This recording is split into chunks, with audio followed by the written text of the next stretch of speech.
नमस्कार, astro insights with Richa में आप सभी का स्वागत है। मैं हूं डॉक्टर ऋचा शुक्ला। मित्रों, ज्योतिष को हम तब तक नहीं समझ सकते जब तक हम आध्यात्म को नहीं समझते। आध्यात्म का मतलब होता है स्वयं का अध्ययन, आत्मा का अध्ययन ही आध्यात्म है। ये मेरा अपना पर्सपेक्टिव है, ये मेरी अपनी समझ है। तो ज्योतिष को अगर आप समझना चाहते हैं तो आपको खुद को समझना होगा, खुद के अंदर कुछ बदलाव लाने होंगे, तभी आप अपने जीवन की परेशानियों से छुट्टी पा सकते हैं, निजात पा सकते हैं। आपका जीवन बेहतर, अच्छा और संतुलित जीवन बन सकता है। आप इतने लोगों से, इतने ज्योतिषियों से इतने उपाय पूछते हैं कि इस ग्रह के लिए क्या करें, उस ग्रह के लिए क्या करें, पर आप कभी भी ये नहीं पूछते किसी से कि मैं ऐसा क्या करूं कि मुझको ईश्वर की कृपा प्राप्त हो जाए।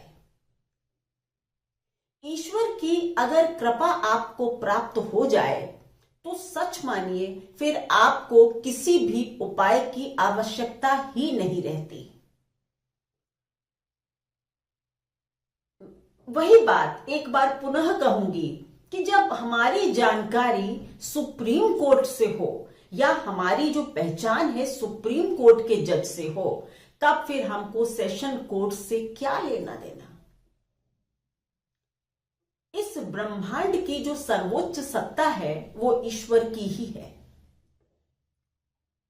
और अपने जीवन को अच्छा करने के लिए आपको अपने जीवन में बदलाव लाने होंगे। ईश्वर की कृपा को आप कैसे प्राप्त कर सकते हैं, आज मैं आपको ये बताऊंगी। और उसमें भी एक महत्वपूर्ण बात यह है कि मैं नहीं कह रही हूं, ये जो भी आज मैं बोलूंगी वो श्री रामचरित मानस में गोस्वामी तुलसीदास जी ने राम के मुंह से, श्री राम के मुंह से जो कहलवाया है उस पर प्रकाश डालूंगी।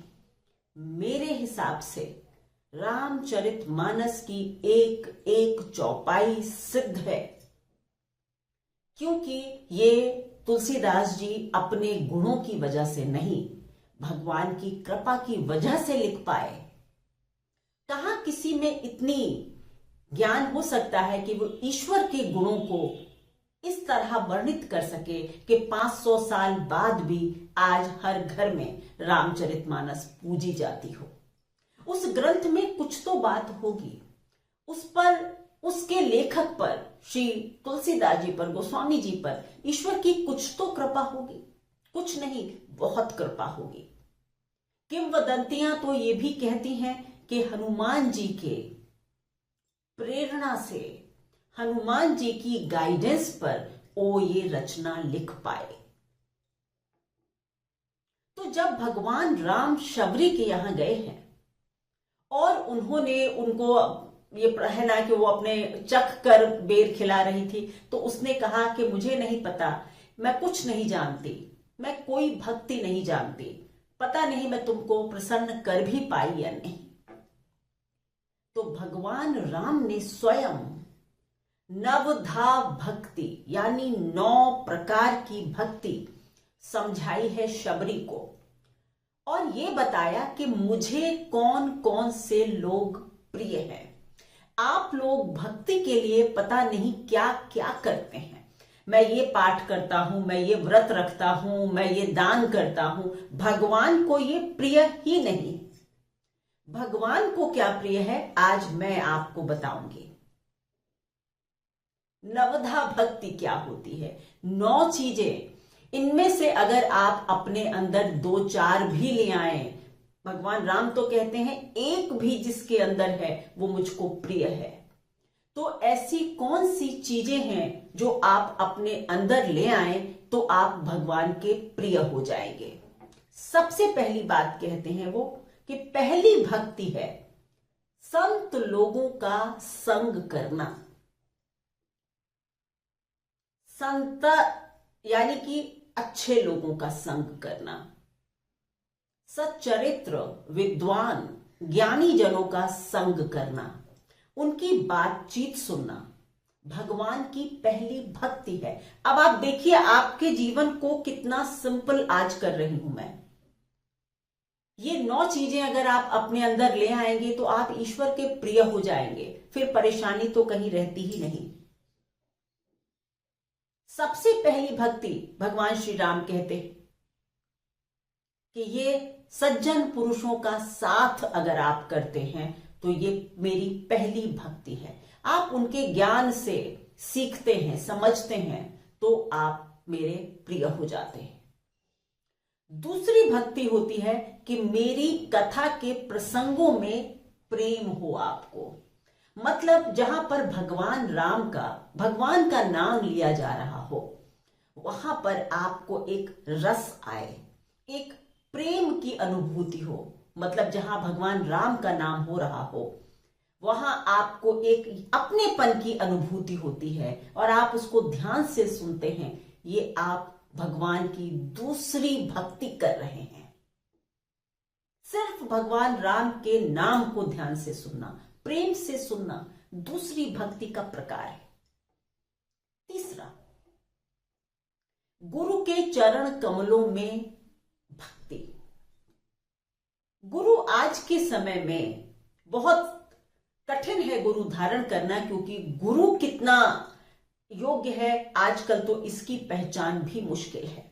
तो यहां मैं इसको सरल कर देती हूं कि हमारे जो भी गुरुजन होते हैं, हमारी लाइफ में जिसने भी हमको कुछ भी सिखाया है, पढ़ाया है, हमें किसी ने अगर एक भी अच्छी बात बताई है, या हमसे जो बड़े लोग हैं, माता पिता हैं हमारे, अगर हम उनके चरणों में भक्ति क्या करना है, अगर हम उनके प्रति कृतज्ञ रहते हैं, अपने गुरुओं के प्रति हमारे अंदर ग्रेटिट्यूड होता है, तो आप भगवान राम की भक्ति कर रहे हैं।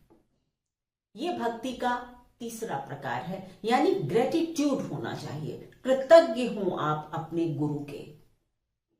चौथी बात जो है कि मेरे गुणों का गान बिना किसी छल कपट के किया जाए।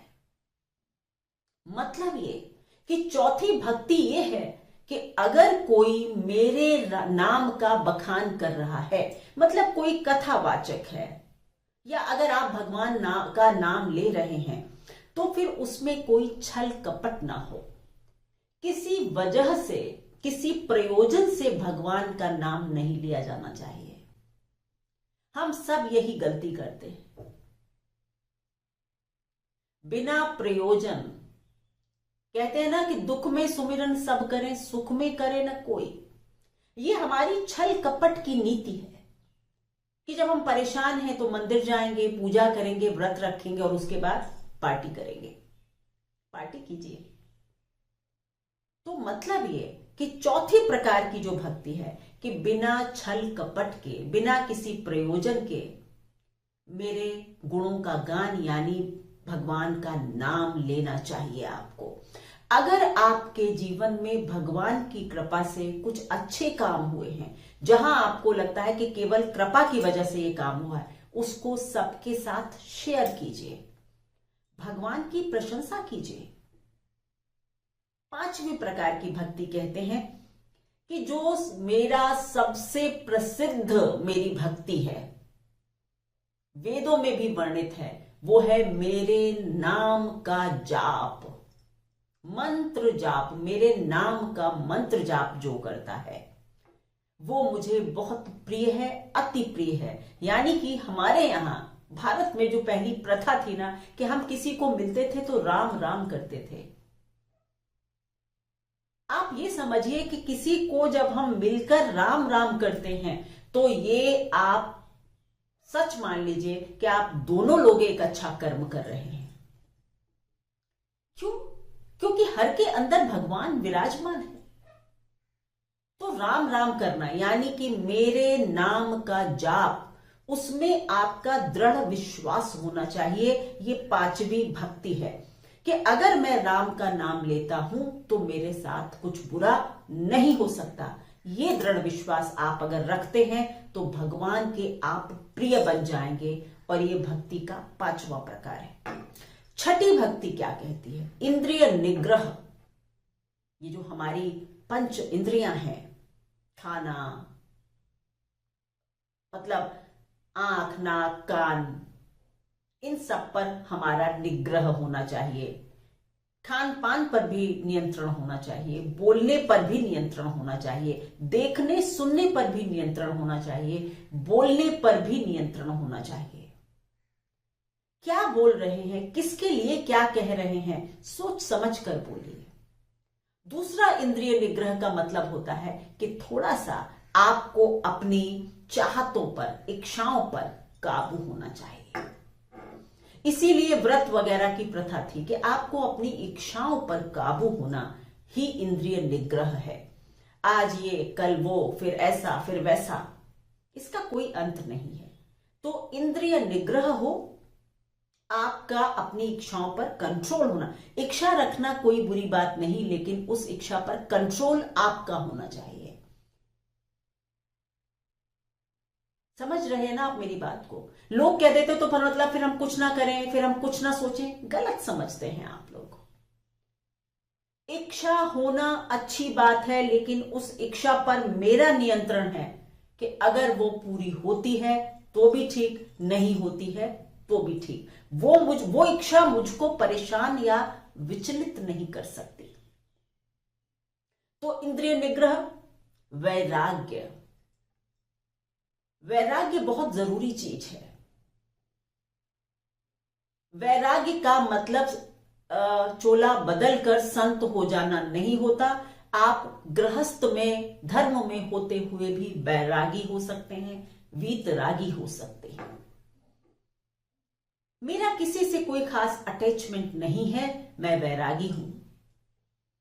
अगर आज मेरे पास सोने के लिए बहुत बढ़िया बिस्तर है और कल अगर कम अच्छा था तो मैं उसके लिए रोई नहीं।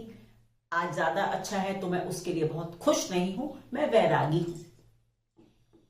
किसी भी चीज में अगर आप लिप्त नहीं हैं, आप भगवान के प्रिय हो जाते हैं।